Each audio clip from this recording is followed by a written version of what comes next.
Le flash d'information locale, présenté par Laura Sahin.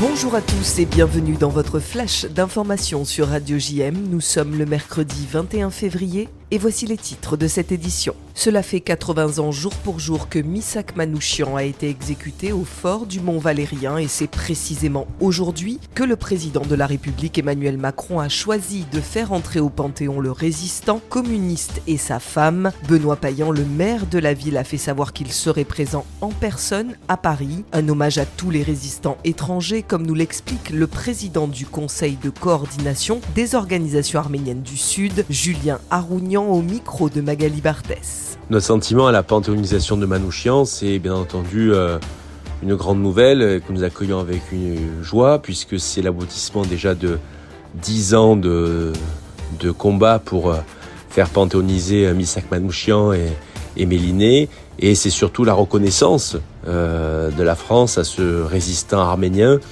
et à travers Missak, c'est bien entendu tous les résistants des FTP-MOI, tous les résistants aussi arméniens, ces étrangers en fait qui se sont levés et qui ont combattu le nazisme.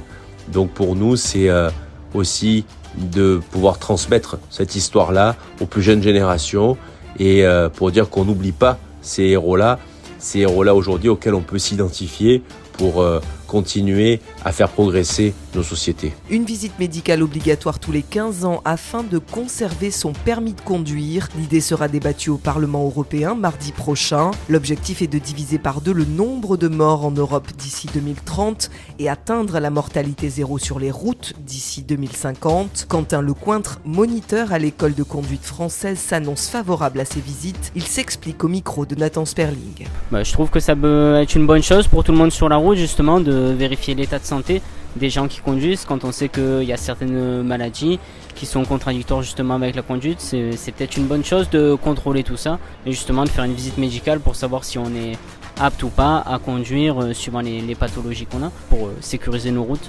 Je trouve que ça serait avant tout plus important, oui, pour les personnes âgées, mais il n'y a pas que les personnes âgées qui sont touchées par diverses maladies. Donc au final, c'est bien de pas que le faire pour les personnes les plus âgées. Je trouve que c'est bien de généraliser pour tout le monde, au moins ça permet à tout le monde d'être sur le même pied d'égalité. Les élèves du collège Château-Forbin porteront l'uniforme à la rentrée. Le département a trouvé son établissement d'expérimentation. La collectivité gérée par Martine Vassal financera à hauteur de 200 € l'achat du trousseau pour chaque élève, dont 100 € financés par l'État. Hier soir, le club Aix-Marseille-Provence 24 a organisé une rencontre sur le thème « Handicap, sport et entreprise, innover pour mieux inclure et permettre de se déplacer » dans le cadre des Jeux Olympiques de Paris 2024. Le président du club, Jean-Daniel Bernier, a défini les enjeux de cette inclusion au micro de Jordan Toati. De permettre à tous ces athlètes handicapés de mieux performer, de mieux vivre grâce aux entreprises qui innovent, qui permettent à ces athlètes justement de mieux s'exprimer dans leur sport.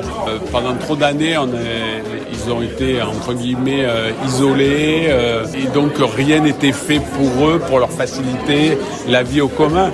Qu'on ait la chance d'avoir ces gens qui se dépassent, qui vont au-delà de leurs limites, de leur potentiel, qui sont des héros finalement. Je crois que leur permettre aujourd'hui d'avoir des innovations, de mieux les intégrer dans la société, parce qu'ils ont une force, une résistance, une volonté hors du commun. Les JO ont cet énorme atout, c'est le rendez-vous des autres sports. On découvre d'autres disciplines.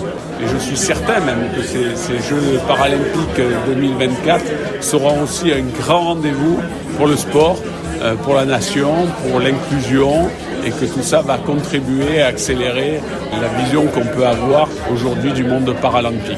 Le champion paralympique Arnaud Assoumani était également présent pour nous parler des innovations mises en place. Il y a un gros besoin d'aide aux dispositifs et au matériel sportif pour les personnes en situation de handicap. Déjà, il y a des soucis pour accéder au club de sport. Donc là, dans le cadre des Jeux olympiques et paralympiques de Paris 2024, un des héritages va être qu'il va y avoir un peu plus de 3000 clubs qui vont être formés donc, pour des athlètes qui ont eu un accident, qui sortent de centres de rééducation et qui ont besoin en fait d'équipements spécifiques parce que les personnes en situation de handicap, il y a un peu plus de 12 millions de personnes en France, d'autant plus besoin de faire de l'activité physique et du sport pour leur santé, pour leur bien-être. Donc c'est un enjeu qui est hyper important et les Jeux paralympiques peuvent aider justement pour faire prendre conscience, pour parler de ces enjeux-là, permettre de visibiliser beaucoup plus les athlètes qui performent sur la piste pendant ces Jeux. Et puis on reste dans le sport avec la nouvelle qui a fait trembler le monde du football. L'Olympique de Marseille a présenté hier à la presse son nouveau coach Jean-Louis Gasset. Après le départ de l'Italien Gennaro Gattuso, l'ancien sélectionneur de la Côte d'Ivoire a pour mission de redresser un OM en crise qui pointe à la 9e place du championnat et à 48 heures d'un match décisif contre le Shakhtar Donetsk. Le président du club, Pablo Longoria, justifie ce choix au micro d'Avi Assouli et Jordan Toiti. Avec la dynamique des résultats qu'on avait, il fallait prendre des décisions. Selon notre opinion, changer la dynamique actuelle et on a plein confiance. Déjà lui, c'est la personne idéale pour chercher de faire un déclic dans toute la situation actuelle et chercher à réussir notre saison. Il fallait quelqu'un qui connaît les championnats. Ça, c'est fondamental quand il change à la fin d'une saison. Il fallait quelqu'un avec de l'expérience et de la maîtrise du championnat à niveau tactique. Il fallait un changement complet dans la mentalité. Le nouveau coach de l'OM pour les 4 prochains mois a expliqué pourquoi avoir accepté le poste malgré un contexte compliqué et lance un appel aux supporters. L'excitation, de changer la situation, de bien finir la saison, de remettre Marseille au niveau où il doit être. Parce que je trouve que l'effectif est de qualité. Là, je suis à fond dans le projet, 4 mois de ma vie pour réussir une mission. Avec un groupe qui a les qualités et à qui il manque un petit quelque chose. À moi à trouver. 1, la bonne formule sur le terrain. 2, les bonnes associations. 3, les sommes qui vont le réussir. Il n'y a pas que le talent, le mental. Qu'en 72 heures, on peut tout renverser. Que tout est possible dans le football. On a un match de Coupe de l'Europe jeudi, on a un match de championnat dimanche. Dimanche ce soir peut-être à 23h, tout va mieux. Mais qui c'est qui va jouer? C'est pas le président. Mais c'est pas moi, c'est eux. Ça me paraît très cohérent et dans les cordes de tout le monde, si tout le monde retrouve son niveau et que tout le monde fait l'union sacrée.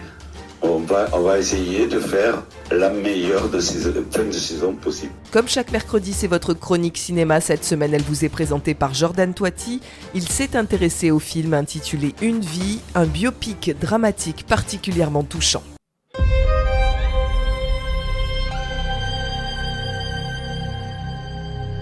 Dis-moi une chose, est-ce que tu penses aux enfants, à ce qu'ils ont pu devenir ? Alors que la ville de Prague est sur le point de tomber aux mains des nazis, Nicolas Winton va tout mettre en œuvre pour sauver des centaines d'enfants promis à une mort certaine dans les camps de concentration. Et maintenant, une histoire extraordinaire qui vient d'être révélée au sujet d'un jeune homme qui est allé il y a bien longtemps visiter Prague. Il a découvert là-bas des milliers de réfugiés abandonnés et à la merci de l'invasion imminente d'Hitler.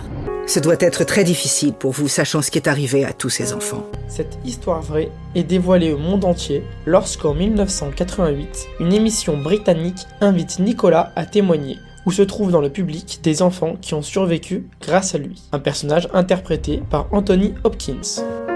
En fait, je ne sais pas ce qui est arrivé. Y a-t-il quelqu'un ici dans ce studio dont la vie a été sauvée par Nicolas Winton ? La météo aujourd'hui à Marseille est de 13 degrés ce matin et jusqu'à 15 degrés cet après-midi sur notre belle cité phocéenne. Je vous retrouve tout à l'heure avec l'invité de la rédaction. Je reçois à 13h Jo Siaou, directeur de la Grande Synagogue de Breteuil, qui viendra notamment nous parler de l'événement organisé ce dimanche autour de chanteurs d'exception. À tout à l'heure à 13h sur le 90.5. Et puis tout de suite après ce journal, c'est l'Instant Mag. Aujourd'hui, Magali Barthès reçoit Mélanie Poligès, fondatrice du collectif No Silence, association féministe, humaniste et universaliste, créée pour dénoncer les viols et sévices sexuels commis par les terroristes du Hamas. Elle nous fait part du court-métrage We Will Love Again, réalisé par le collectif, ainsi que du défilé de mode Résilience, qui aura lieu le 3 mars lors de la Fashion Week parisienne. A tout de suite sur Radio JM. Vous venez d'écouter le flash d'information locale, présenté par Laura Sahin.